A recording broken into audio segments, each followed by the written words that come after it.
up? Mike Westerdahl here from Critical Bench. We got John Romanello, otherwise known as Roman. We're at this badass powerhouse gym in Tampa, Florida.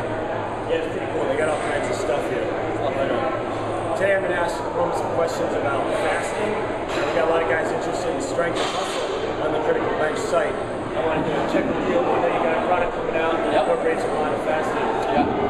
Like, you don't typically think of fasting anabolic or building muscle. How does that work hormonally? So the same reasons that fasting is really effective for fat loss also make it effective for muscle building, with the exception of obviously the caloric restriction stuff. So one of the reasons that fasting exacerbates fat burning mechanisms is because of the way it affects your hormones.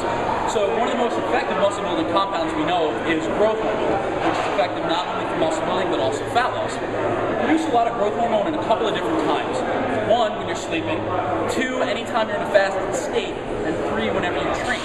And so to maximize a combination of these things, what we normally do is, if you know you're producing GH when you're sleeping, and you know you produce GH when you don't eat, then instead of having breakfast first thing in the morning, you just push your first meal of the day back several hours. And so you actually extend the GH secretion period from your sleep time because you're fasting. And then we know that it bumps up again when you're training.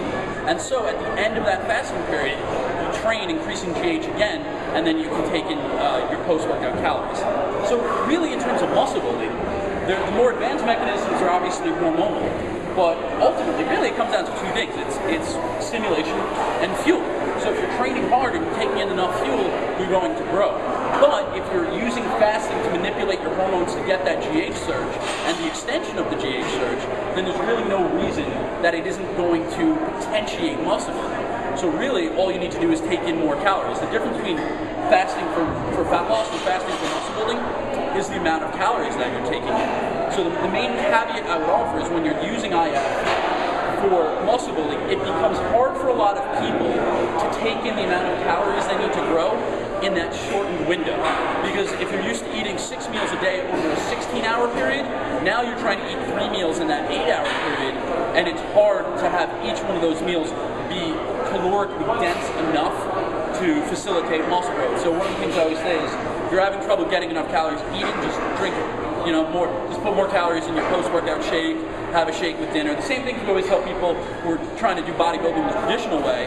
Just now you have to do them in a slightly more advanced manner. But again, the hormonal benefits of fasting are good for fat loss, of course, but also for muscle building. There's really no difference. Cool. Thanks a lot. Got it.